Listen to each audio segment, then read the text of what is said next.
ఇక కేటీఆర్ మీడియాతో మాట్లాడుతున్నారు, లైవ్ లో చూద్దాం.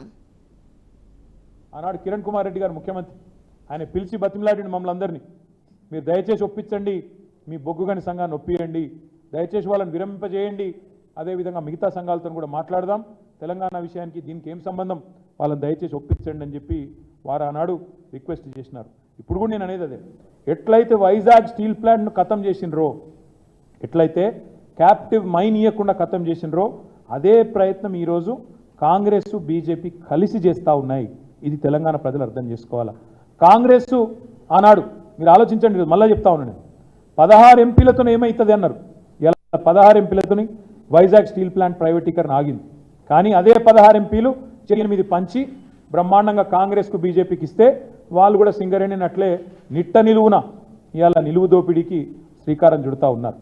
మనకు క్యాప్టివ్ మైన్స్ ఇవ్వడం లేదు అంటేనే గుజరాత్లో ఇచ్చి, ఒరిస్ట్రాలో ఇచ్చి, తమిళనాడులో ఇచ్చి మనకు మాత్రమే ఇస్తలేరంటే ఇక్కడి ఎంపీల అశక్తత, ఇక్కడి ప్రభుత్వం అశక్తత. కేసీఆర్ ఉన్నన్నాళ్ళు సాహసం చేయలే, కేసీఆర్ ఉన్న రోజులు వేలం పాట పెట్టలే. ఇలా వాళ్ళే చెప్తున్నారు కదా, కేసీఆర్ 9.5 ఏళ్ళు అడ్డుకున్నాడు, వాళ్ళే చెప్తున్నారు. ఎందుకు అడ్డుకున్నాడు కేసీఆర్? సింగరేణిని కాపాడాలని అడ్డుకున్నాడు. ఎందుకంటే కేసీఆర్కి తెలిసింది, ఏం తెలుసు, వైజాగ్ నెట్లనైతే ఇవాళ వీళ్ళు నష్టాల బాట పట్టించి చివరికి ప్రైవేటీకరణకు తెరలేపినరో, సేమ్ సింగరేణికి పట్ల కూడా అదే కుట్ర వైఖరి ఉంటుంది అనే ఉద్దేశంతోనే కేసీఆర్ గారు సింగరేణిని కాపాడడానికే ఆ ఆక్షన్లో పాల్గొనలేదు. ఇప్పుడు కూడా మేము చెప్తా ఉన్నాం, రేవంత్ రెడ్డిని, బట్టి విక్రమార్క గారిని, అదేవిధంగా కేంద్ర బొగ్గు గనుల శాఖ మంత్రి కిషన్ రెడ్డి గారిని కూడా డిమాండ్ చేస్తూ ఉన్నాం. ఎవరైనా కేంద్ర కేబినెట్ మంత్రి కొత్తగా అయితే రాష్ట్రానికి ఒక ప్రాజెక్టు తేవాలి, కొత్త ప్రాజెక్టు తేవాలి. కానీ మా కిషన్ రెడ్డి అన్న ఏం చేస్తాడు, ఉన్న వాటిని అమ్ముకునే ప్రయత్నం చేస్తూ ఉన్నాడు. 16 ఎంపీల పవర్ ఏందో ఇలా మీరు గమనించాలని చెప్పి తెలంగాణ ప్రజలకు నేను విజ్ఞప్తి చేస్తూ ఉన్నా. 16 ఎంపీలు ఉంటే అక్కడ స్టీల్ ప్లాంట్ ప్రైవేటీకరణ అవుతుంది వైజాగ్లో, ఇక్కడ మాత్రం సింగరేణిలో టీఆర్ఎస్ లేదు ఇవాళ లోక్సభలో. కాబట్టి ప్రైవేటీకరణ ప్రారంభం జరిగింది. ఇవాళ నిరాటంకంగా ఇద్దరు కలిసి బ్రహ్మాండంగా ఇవాళ ఆయన గారేమో అమ్మమంటే ఈయన గారేమో వంతపాడుతూ నేను వేలంపాటలో పాల్గొంటా అని చెప్తా ఉన్నాడు. నేను ఇవాళ ముఖ్యమంత్రి గారిని, ఉప ముఖ్యమంత్రి గారిని మా పార్టీ తరఫున డిమాండ్ చేస్తూ ఉన్నాం. రేవంత్ రెడ్డి గారు 2021కి ఇప్పటికీ ఏం మారింది? మీరే కదా ఉత్తరం రాసింది ప్రధానమంత్రికి, 4 బొగ్గు గనుల ఆక్షన్ ఆపండి, వెంటనే అవి కేటాయించండి సింగరేణికని మీరే కదా రాసింది. ఇలా ఎందుకు రాజీ పడుతున్నారు? దీని వెనకాల ఉన్న మతలబ్ ఏంది? కేసుల భయమా, లేక ఇంకేమైనా భయం ఉందా? రేవంత్ రెడ్డి గారు చెప్పాలని చెప్పి సింగరేణి కార్మికుల పక్షాన, తెలంగాణ ప్రజల పక్షాన ప్రధాన ప్రతిపక్ష పార్టీగా మేము డిమాండ్ చేస్తూ ఉన్నాం. 100 ఏళ్ల పైగా చరిత్ర ఉన్న సింగరేణిని ఇలా బొందబెట్టే ప్రయత్నం ఏదైతే చేస్తూ ఉన్నారో తప్పకుండా బీఆర్ఎస్ పార్టీ దీన్ని అన్ని రూపాల్లో కూడా ప్రతిఘటిస్తామనే మాట కూడా నేను మీకు విజ్ఞప్తి చేస్తూ ఉన్నా. ఇవాళ 8 మంది ఎంపీలను ఇచ్చినారు తెలంగాణ ప్రజలు భారతీయ జనతా పార్టీ. మీరు ఇచ్చే రిటర్న్ గిఫ్ట్ ఇదా? మీరు ఇచ్చేది మా తెలంగాణ బొగ్గు గన్లను, 10 ఏళ్ల పాటు కేసీఆర్ కాపాడిన బొగ్గు గన్లను మీరు అమ్మడము, వేలంపాట్లో పెట్టడమే మీరు ఇచ్చే రిటర్న్ గిఫ్టా? దయచేసి ఆలోచించాలని చెప్పి కూడా నేను కోరుతా ఉన్నా. అభ్యంతరం పెట్టాల్సిన రాష్ట్ర ప్రభుత్వం, గతంలో అభ్యంతరం వ్యక్తం చేసిన పిసిసి అధ్యక్షుడు, ఇవాళ ముఖ్యమంత్రిగా ఉన్న వ్యక్తి ఎందుకు ఆహ్వానిస్తున్నాడు? కాంగ్రెస్ పార్టీ పెద్దలు కూడా ఈ విషయంలో చెప్పాలని చెప్పి కూడా నేను డిమాండ్ చేస్తూ ఉన్నా. ఆనాటికి ఈనాటికి ఏం మారింది?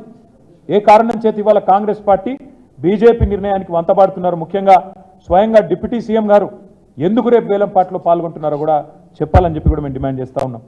సింగరేణి కార్మికులకు కూడా నేను విజ్ఞప్తి చేస్తూ ఉన్నా, సింగరేణిని 2 జాతీయ పార్టీలు కూడా మేము ముందే చెప్పినాం, వీళ్ళిద్దరు కూడా కలిసి రేపటి రోజున సింగరేణిని అమ్ముతారు, ప్రైవేటీకరిస్తారని చెప్పినాం. ఇలా చాలా గొప్పగా చెప్తున్నారు. పొద్దున స్టేట్మెంట్ చూసిన కిషన్ రెడ్డి గారు, మేము ప్రైవేటీకరిస్తలేము, వేలం పాటలో పాల్గొనమంటున్నామని చెప్తున్నాడు. వేలం పాటలో పాల్గొనడం అంటేనే ఏంటిది? నెక్స్ట్ ఏం జరుగుతుంది తర్వాత? మీరు కోల్ బ్లాక్స్ ఇయ్యరు, వేలం పాటలో ప్రైవేటులతో, అదానీలతో, ఇంకోలతో పోటీ పడాలి. తర్వాత ఏం జరుగుతుంది? అయ్యో రాలేదు, ఒకటే వచ్చింది, 1.5 వచ్చింది అని చెప్పి సన్నాయి నొక్కులు. 4కి 4 ప్రభుత్వ రంగ సంస్థకు నేరుగా ఇచ్చే అవకాశం ఉండగా ఎందుకు ఇవ్వట్లేదు? మీరు 4 మీ కండిషన్ కూడా పెట్టొచ్చు. 4 బొగ్గు గనులు ఇస్తున్నాం, దానిలోకెళ్ళి ఒక్కొక్క బొగ్గు గన్ మీద ఇంకొక 10,000 మంది ఉద్యోగులను యాడ్ చేయండి, 10,000 మంది ఉద్యోగాలు కల్పించండి అని చెప్పి మీరు షరతు కూడా పెట్టొచ్చు కావాలంటే, నిజంగా ప్రేమ ఉంటే తెలంగాణ ప్రజల మీద. కానీ ఆ ప్రేమ లేదు. అందుకే మేము అనేది, సింగరేణి మెడ మీద ఈరోజు కేంద్ర ప్రభుత్వం కత్తి పెడితే ఆ కత్తికి స్థానపడుతున్నాడు రేవంత్ రెడ్డి, కాంగ్రెస్ ప్రభుత్వం. ఇది తెలంగాణ ప్రజలు అర్థం చేసుకోవాలి. ఇంకొక మాట కూడా మేము విజ్ఞప్తి చేస్తూ ఉన్నాం. మేము అన్నారు ధర్నాలు చేసినాం, డిమాండ్ చేసినాం. కేవలం లెటర్లు రాయడంతో ఆగిపోలేదు. టీబీజీకేఎస్ కానీ మా పార్టీ కానీ రోడ్ల మీద కూడా వచ్చి ఆనాడు ఉద్యమాలు చేసినాం, పోరాడినాం, 9.5 ఏళ్ళు కాపాడుకున్నాం సింగరేణి. ఈరోజు కూడా మళ్ళీ చెప్తా ఉన్నాం, తిరిగి మళ్ళీ సింగరేణికి ప్రమాదం వస్తే కాపాడగలిగేది కేవలం ఒక కేసీఆర్ ఆధ్వర్యంలోని బీఆర్ఎస్ మాత్రమే. ఇది ప్రజలు గుర్తించాలని చెప్పి మేము కోరుతా ఉన్నాం. తెలంగాణకు రక్షణ కవచం, తెలంగాణ ప్రయోజనాలకు శ్రీరామ రక్ష ఎన్నటికైనా మరి బీఆర్ఎస్ పార్టీ మాత్రమే అనే మాట నేను విజ్ఞప్తి చేస్తూ మరి చివరిగా నేను ఒకటే పాయింట్ చెప్తా ఉన్నా. ఇవాళ సొంత